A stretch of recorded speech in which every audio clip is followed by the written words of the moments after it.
사도행전 2장 42절로 47절입니다. 그들이 사도의 가르침을 받아 서로 교제하고 떡을 떼며 오로지 기도하기를 힘쓰니라. 사람마다 두려워하는데 사도들로 말미암아 기사와 표적이 많이 나타나니 믿는 사람이 다 함께 있어 모든 물건을 서로 통용하고 또 재산과 소유를 팔아 각 사람의 필요를 따라 나눠주며 날마다 마음을 같이하여 성전에 모이기를 힘쓰고 집에서 떡을 떼며 기쁨과 순전한 마음으로 음식을 먹고 하나님을 찬미하며 또 온 백성에게 칭송을 받으니 주께서 구원받는 사람을 날마다 더하게 하시니라. 아멘. 여러분, 초대교회 탄생 비결, 우리 지난주 금요일 우리 기도회 때 잠깐 말씀을 드렸는데요.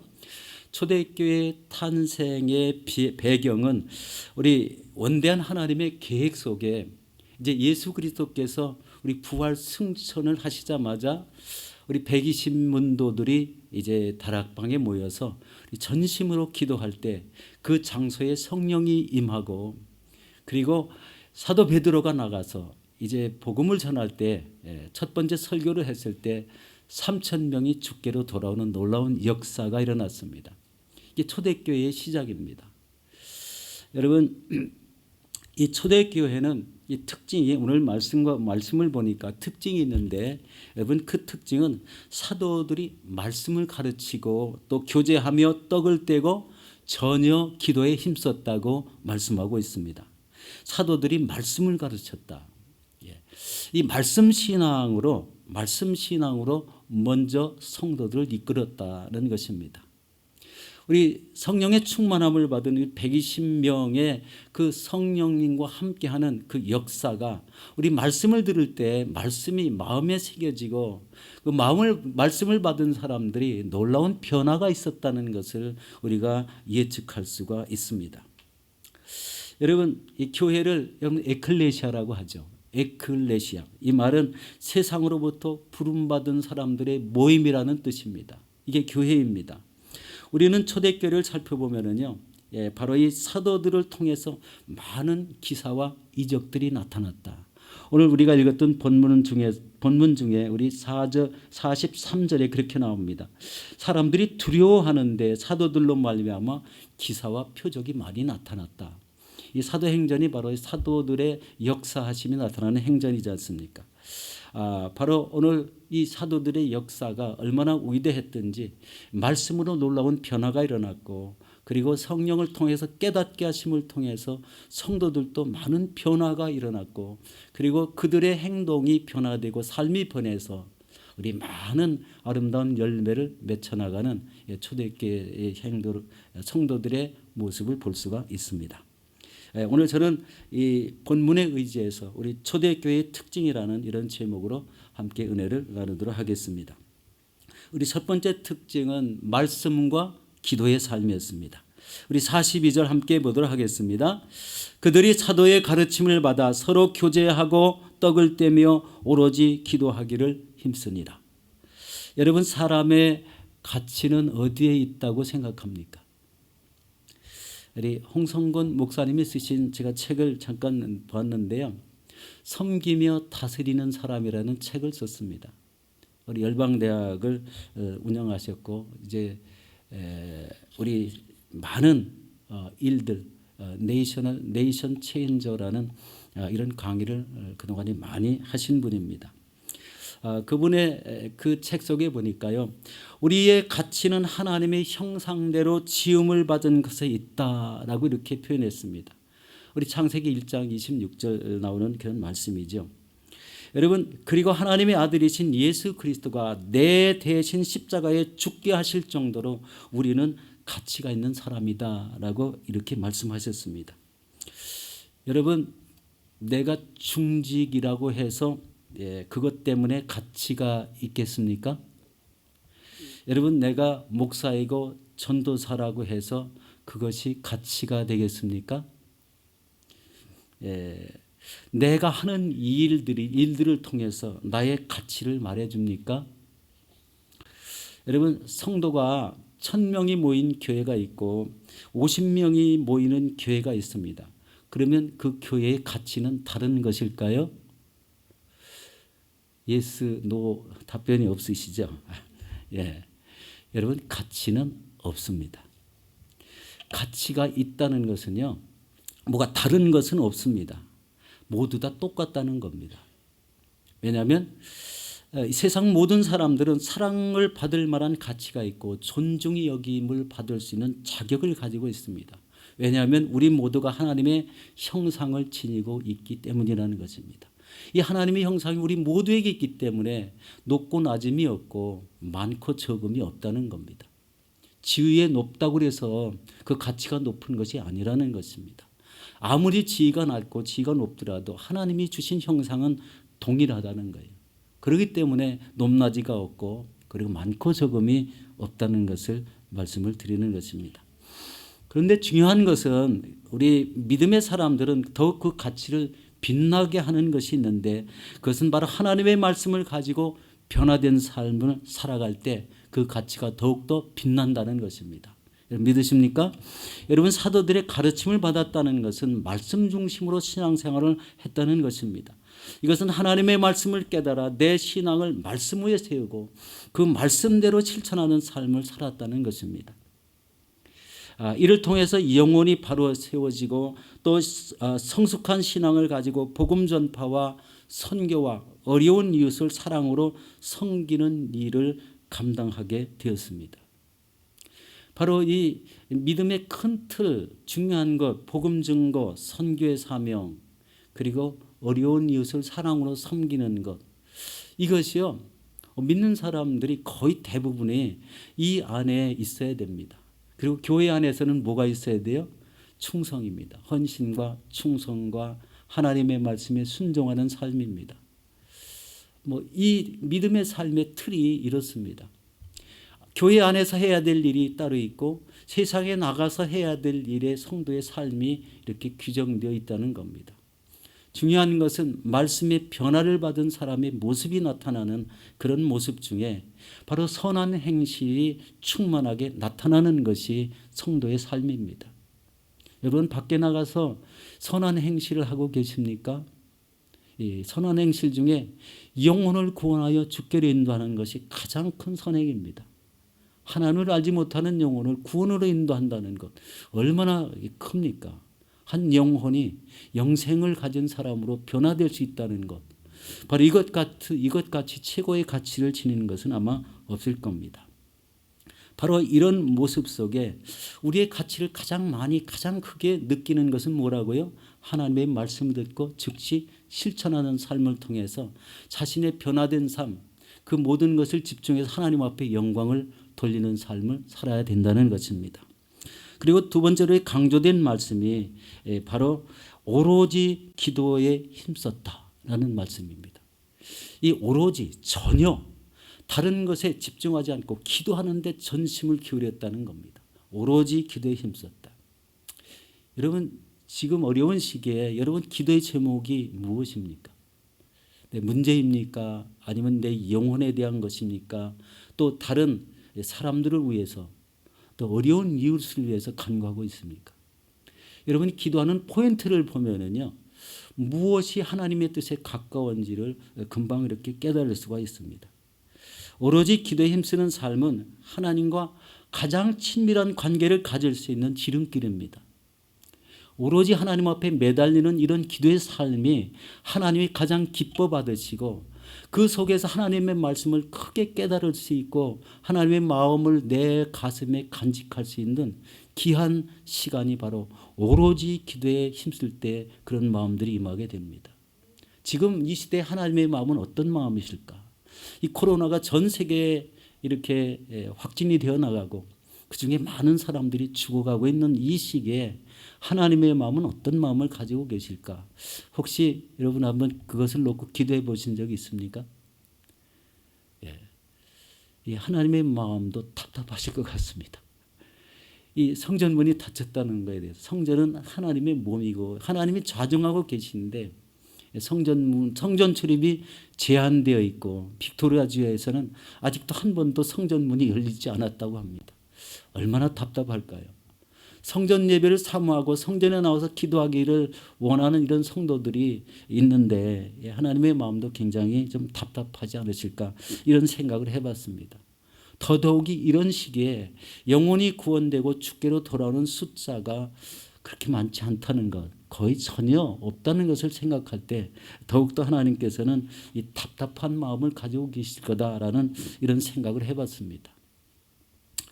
여러분, 우리 성전을 사모하고 주님을 사모하는 마음이 넘친다면 기도하는 자세가 전혀 오로지 집중해서 기도하는 그런 자세가 나오게 될 줄로 믿습니다. 그리고 기도할 때 우리 첫 번째로 구해야 될 것은 바로 성령에 의지한 기도의 삶을 살게 해달라고 해야 되는 겁니다. 하나님 앞에 집중해서 기도할 때 성령을 의지하게 되면 성령이 우리에게 주시는 깨달음이 있고 그리고 그분이 주시는 음성이 있습니다. 바로 이것이 기도하는 참된 목적이지 않습니까? 내가 기도하고 일어났을 때 말씀을 주신다든지 깨달음을 주신다든지 음성을 받으면요 그것같이 기쁜 일이 없습니다. 오로지 기도해서 내 길을 인도하시는 하나님의 뜻을 발견하고 거기에 집중하는 삶을 살게 하신다면 그 기도 생활은 하나님이 인정하시고 기뻐하시는 이런 기도 생활이 될 줄로 믿습니다. 여러분, 하나님의 말씀을 들은 대로 행하시고 기도 생활에 이런 최선을 다하셔서 하나님의 은혜가 충만한 이런 아름다운 결실을 맺어나가시는 저와 여러분들이 되시기를 예수 이름으로 축원합니다. 두 번째는요, 서로 나누어주는 삶을 살았습니다. 우리 44절 45절을 보니까 이렇게 말씀합니다. 믿는 사람들이 모든 물건을 서로 통용하였습니다. 그리고 재산과 소유를 팔아 각 사람의 필요에 따라 나누어주는 귀한 이런 생활을 하였다고 되어 있습니다. 이것은 하나님의 은혜로 말미암아 자발적으로 이루어진 그런 일들이었습니다. 누가 뭐라고 하지 않았습니다. 자기 재산을 팔았다. 그리고 그것을 소유를 팔아 각 사람의 필요에 따라서 나누어 줬다는 것. 자기 재산을 팔아서 나눠줄 정도가 됐다면요, 그 삶은 벌써 이 안에 놀라운 변화가 있었다는 거예요. 어려운 사람을 보고 어려운 이웃을 보면은요, 이 마음 속에 긍휼의 마음이 넘치고 사랑의 마음을 넘쳐서 자기가 가지고 있는 것을 다 나누어주고 싶은 이런 사랑의 마음 때문에 그런 행동이 일어났다는 것을 볼 수가 있습니다. 특별한 것은 내 재산을 팔았다는 이것이죠. 바나바는 자기 전토를 팔고 집을 팔아서 사도들의 팔 앞에 내려놓았다고 이렇게 말씀합니다. 네 것 내 것이 없다는 이런 개념이죠. 이 공동생활을 위해서 이 어려운 이웃을 그렇게 자기 것을 다 내어놓으면서 도왔다는 것. 이게 얼마나 큰 역사입니까? 여러분, 하나님을 알지 못하는 사람은요, 자기 것을 많이 가지려고 애를 씁니다. 돈을 벌어도 많이 벌어야 되고 재산을 가져도 많이 가져야 되고 집을 지어도 큰 집을 지어야 되고 차를 타도 좋은 차를 타야 되고 이게 세상 사람의 습성이지만 하나님 믿는 사람은 거기에 초점이 있지 않다는 것을 보게 됩니다. 이것이 하나님께 변화된 삶, 말씀을 통해서 성령이 이 안에 임하신 그런 사람의 그 마음이 자기의 소유로 내놓지 인정하지 않고 그것을 다 내놓는 이런 마음의 자세를 가졌다는 것을 보게 됩니다. 여러분, 어느 때나 어려운 사람들은 다 있습니다. 많이 있습니다. 그런데 그들을 외면하면 그 사람에게서 하나님의 사랑을 찾을 수 없다는 것입니다. 이 말씀을 야고보서에서 잘 표현했는데요. 야고보서 2장 14절과 16절 사이에 이렇게 말씀하고 있습니다. 함께 보도록 하겠습니다. 내 형제들아, 만일 사람이 믿음이 있노라 하고 행함이 없으면 무슨 유익이 있으리요? 그 믿음이 능히 자기를 구원하겠느냐? 만일 형제나 자매가 헐벗고 일용할 양식이 없는데 너희 중에 누구든지 그에게 이르되 평안히 가라, 덥게 하라, 배부르게 하라 하며 그 몸에 쓸 것을 주지 아니하면 무슨 유익이 있으리요? 여러분, 이런 믿음은 구원을 받지 못하는 믿음이라고 말씀하고 있습니다. 구원을 받지 못한다. 똑같은 신앙생활을 하는데 이런 믿음을 가진 사람들은 구원에서 멀다는 거예요. 똑같은 믿음 생활하면서 어떤 사람은 구원을 받고 어떤 사람은 구원을 받지 못하는 기준점을 말씀하고 있습니다. 어려운 사람을 보고도 외면하는 사람은 그 속에 하나님의 사랑이 없다는 것과 그런 사람 속에는 믿음이 없다는 거예요. 믿음이 없다. 구원받은 믿음이 없다. 얼마나 무서운 이야기입니까? 여러분, 말씀을 듣고 행하는 사람이 복된 사람인데 그 복은 구원의 복입니다. 영생의 복. 이것이 굉장히 좀 뭐랄까 아주 쉬운 것 같이 쉽게 생각할 수 있는데 그 구원과 연관이 있다는 거예요. 구원을 받느냐, 구원을 잃어버리느냐에 연관이 있습니다. 무서운 이런 말씀입니다. 여러분, 지금 여러분 누구를 격려하고 계십니까? 누구를 위로하고 계십니까? 찾아가지 못하더라도 기도하면서 그 사람을 위로해달라고 기도하십니까? 그 사람이 행하는 일에 은혜를 주시고 복을 달라고 기도를 하고 계십니까? 바로 이런 삶이 중요합니다. 내가 일일이 다 찾아가진 못하지만 어느 한 사람을 생각할 때, 누구를 생각할 때 보면 그 사람의 가정 속에 이런 일이 있는데 그런 것을 기도해 주는 사람들이요, 하나님이 함께 하시는 사람들입니다. 전혀 그 사람과 자꾸 이렇게 만나면 인사하고 믿음 생활을 같이 하면서도 우리 그냥 기도할 때 전혀 외면하고 자기 기도만 한다면 아마 은혜가 좀 덜 임하지 않을까 이렇게 생각합니다. 물론 그렇지는 않겠지만 다른 사람을 먼저 중보하고 어려운 이웃을 중보하고 환우들을 중보하고 또 어려운 문제에 처한 사람들을 중보하는 이런 사람 속에 하나님의 은혜가 있다는 겁니다. 이게 기도의 자세입니다. 구원을 받는 믿음과 구원을 받지 못하는 사람의 구별되는 한 시점 포인트가 여기서 지금 말씀을 하고 있습니다. 여러분, 힘들고 어려운 사람에게 희망을 주시고 용기를 주시기 바랍니다. 그런 사람들이 그 말씀을 듣고 우리 일어날 수가 있습니다. 힘을 얻고 일어날 수가 있습니다. 다쳐서 우리 일터에 못 나가는데 우리 가족들은 쩔쩔매는데 그것을 들은 사람들은 함께 기도해 주면 얼마나 힘이 되겠습니까? 성령의 역사하시면 말이죠, 우리 많은 사람들이 함께 기도할 때 얼마나 역사가 빠른지 모릅니다. 본인 혼자서 기도할 때는 답답하게 느껴지지만 여러 사람이 함께 기도해서 그 하나님의 은혜로 쉽게 문제가 해결되고 어려움이 해결된다면요, 그같이 우리 아름다운 그 은혜를 느끼는 것은 진짜 이름 말할 수가 없죠. 여러분, 이제 서로 나누시며 사랑과 선행을 격려하며 살아가시는 여러분들이 되시기를 축원합니다. 우리 세 번째입니다. 날마다 마음을 같이하여 성전과 집에서 모이기를 힘썼다고 되어 있습니다. 우리 46절과 47절 말씀입니다. 우리 함께 보겠습니다. 날마다 마음을 같이하여 성전에 모이기를 힘쓰고 집에서 떡을 떼며 순전한 마음으로 음식을 먹고 하나님을 찬미하며 또 온 백성에게 칭송을 받으니 주께서 구원받는 사람을 날마다 더하게 하시니라. 여기서 마음을 같이하여 성전에 모이기를 힘썼다라는 것은 바로 성전을 사모하는 신앙을 가졌다. 이것은 바로 하나님 전에 나와서 경배와 찬양을 올려드리고 예배와 기도의 삶을 살았다는 것을 볼 수가 있습니다. 하나님 전에 나와서 하나님을 높이고 찬양을 올려드리는 삶, 하나님이 굉장히 기뻐 받으시는 거죠. 그리고 예배에 집중할 때, 영과 진리로 예배를 집중할 때 하나님이 예배자에게 찾아오십니다. 그 신실한 모습을 통해서 하나님이 은혜를 부어주시는 거예요. 마음속에 문제가 있더라도 예배만 온전히 드린다면 그 문제가 순식간에 떠나가게 될 줄로 믿습니다. 예배의 삶의 중요성은 바로 하나님이 나와 함께 하신다. 내 믿음의 자세, 예배의 자세를 보고 하나님이 그와 함께 하신다는 거예요. 그들이 가진 모든 문제들을 다 해결해 주시고 그들이 기도하는 삶의 목표들을 하나님이 이루어 주신다는 것을 깨닫게 하고 있습니다. 이게 예배의 중요성이고 그리고 기도의 삶의 중요성입니다. 이런 신앙을 가진 성도들에게 하나님의 은혜가 충만하게 임하게 됩니다. 마음의 기쁨이 넘치고 생활의 형통함이 임하게 될 줄로 믿습니다. 또한 집에서 떡을 떼고 음식을 먹었다는 것은 여러분, 이것이 바로 우리 교회에서 드리는 이 구역 예배의 모델이지 않습니까? 구역끼리 모여서 우리 간단하게 예배를 드리며 또 하나님의 한 주간에 있었던 그 은혜의 모든 삶들을 서로 나누고 그리고 이 어려운 이 가정마다 이 기도 제목들을 함께 나누면서 함께 기도해 주는 이런 참된 모습이 구역 예배입니다. 서로 삶도 나눕니다. 이렇게 삶을 살았더니 하나님이 나한테는 이런 은혜를 주셨어. 이렇게 가면서 우리 서로 이 간증하고 은혜를 나누는 이런 삶이 구역 예배의 중요한 포인트입니다. 그리고 서로 어려울 때 도와주는 것.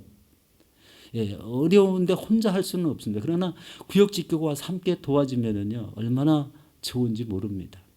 그런데 요즘 이 코로나 사태로 인해서 이게 시대적 상황인지는 모르겠지만 이 구역 예배, 지역 탄압 예배가 지금 참 어렵게 됐죠. 모이기가 힘들어졌습니다. 이 코로나 바이러스가 풀어지면 이전과 같은 이런 뜨거운 이런 구역 예배가 좀 드려졌으면 좋겠습니다.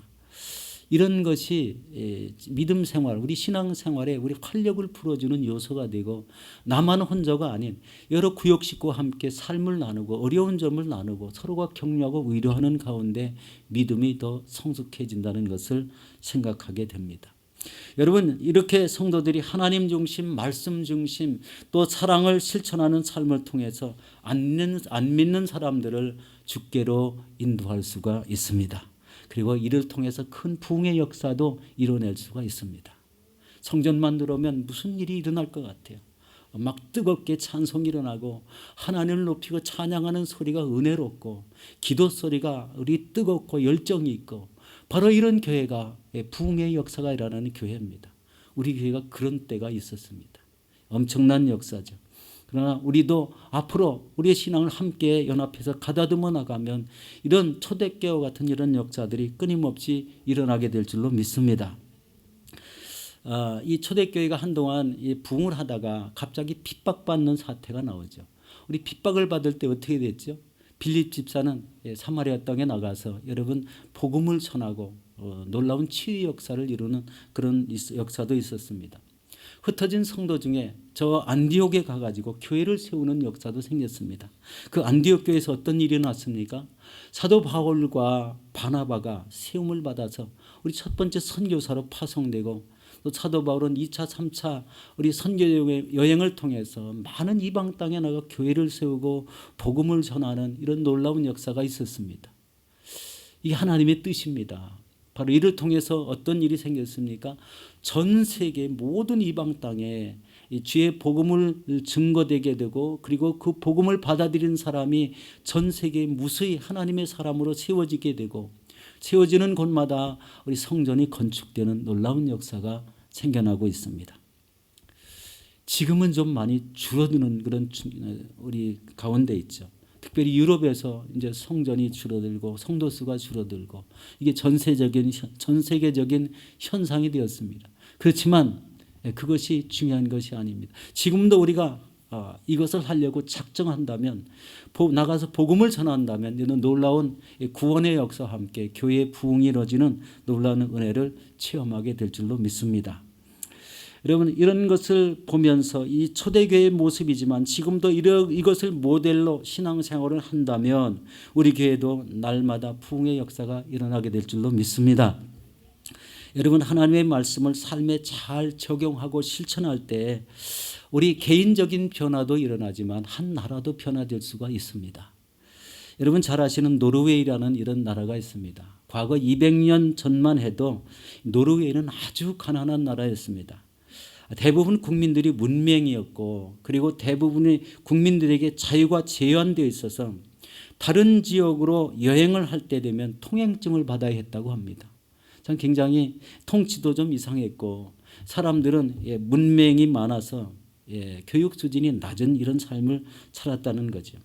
그런데 지금은 인구 비례당 세계에서 가장 부유한 나라 중에 한 나라가 되었고 그리고 교육 수준이 세계에서 높은 수준에 이르렀고 그리고 자유를 가장 많이 누리는 그런 나라가 되었습니다. 이런 놀라운 변화의 원인은 바로 29살 먹은 청년인 한스 허그라는 이런 사람으로 말미암아 시작되었습니다. 어떤 사람이 그에게 성경책을 주면서 이렇게 얘기했습니다. 이것은 사회 각 영역에 대해서 가르치고 있는 하나님의 말씀이다. 이것을 깊이 읽고 살펴서 내 삶을 변화시키고 그리고 이 사회를 변화시키고 그리고 나라를 변화시키는데 우리 이바지하라는 이런 이야기를 하게 되었습니다. 이 한스 허그라는 이런 사람이 성경을 매일 자세히 살펴보니까요. 그 성경이 어떤 내용이 되냐면 각 개인에게 어떻게 살아가야 되는가 길이 제시되어 있을 뿐만 아니라 각 사회 각 영역을 얼마나 어떻게 올바르게 세워야 하는가에 대해서도 기록한 것임을 알게 됐습니다. 그럴 때마다 따로 잘 이렇게 메모를 하게 되었습니다. 그런 성경의 말씀대로 바로 경제와 교육과 우리 가정이 세워진다면 나라는 반드시 잘 될 것이라는 확신을 갖게 되었습니다. 그래서 그는 장애자였음에도 불구하고 이런 것을 가르치기를 시작했습니다.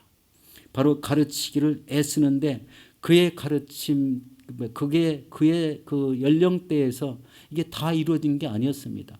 그 모습을 본받은 많은 사람들이 그가 했던 방식으로 우리 학교에서 아이들을 가르치고 지도자들에게 본이 되고 바로 이렇게 했을 때 바로 지금의 노르웨이로 변화되었다는 겁니다. 한스 허그라는 한 사람을 통해서 시간은 많이 흘렀지만 바로 어느 시기가 지나니까 문맹국이었고 교육 수준이 낮고 나라에 형편없는 이런 삶을 살았지만 전 세계에서 가장 부를 누리고 가장 자유를 누리고 하나님이 함께 인도하시는 나라가 되었다는 겁니다. 한 나라를 바꿀 수 있었다는 거예요. 한 사람으로 말미암아 그렇게 되었다는 것은 많은 시간은 필요했지만 그렇게 변화되었다는 겁니다. 이 얼마나 중요한 역사입니까? 이것이 저가 될 수 있고 여러분 개인이 될 수가 있고 그리고 많은 사람이 연합하면은 여러분 한 사회를 변화시키고 한 나라도 변화시킬 수 있습니다. 이것이 말씀의 능력이고 성령의 역사심을 통해서 그렇게 일어난다는 것입니다.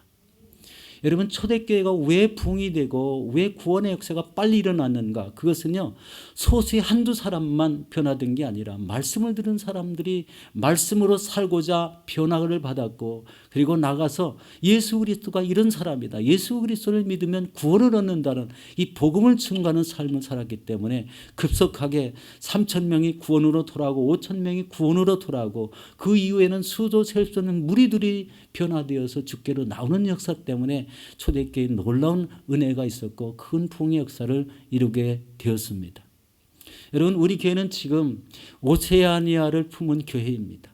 그래서 우리 교회는 항상 우리 복음 전파를 하되 우리 가까운 마을에 나가서 복음을 전하지만 선교지에 나가서 복음을 전하고 그 땅에 교회를 세워나가는 우리 의무가 있다는 거예요. 바로 이것은요 하나님의 지상 명령입니다. 너희는 온 천하에 다니며 만민에게 복음을 전파하라. 믿고 침례를 받는 자들은 구원을 받을 것이요 믿지 않는 자들은 정죄를 받으리라. 바로 이런 역사가 우리 교회에 하나님께서 주어진 사명이기도 하고 이 땅에 세워진 모든 교회에게 주시는 사명이기도 합니다. 여러분 이런 말씀을 생각하시고 여러분 성경을 한번 읽으실 때마다 내가 이 성경을 읽을 때 어느 포인트에서 내가 변화되고 그리고 이것을 자녀들에게 가르치고 이 사회 속에 이것을 전파했을 때 바로 이런 변화가 있을 것이라는 예상을 하고 그런 권면도 함께 나가야 된다는 것입니다. 이제 말씀을 정리하고 기도하도록 하겠습니다. 우리 사랑하는 성도 여러분, 우리 신앙을 말씀 위에 굳게 세우시고 전혀 기도하는 삶에 힘쓰셔서 하늘나라를 확장하시기 바라겠습니다. 그리고 성도 간의 사랑의 교제를 풍성하게 나누심으로 말미암아 사랑과 선행과 격려가 일어나서 교회의 이 아름다운 부흥의 역사와 서로 위로와 격려의 역사가 일어나는 우리 교회와 여러분의 삶이 되시기를 예수 이름으로 축원합니다.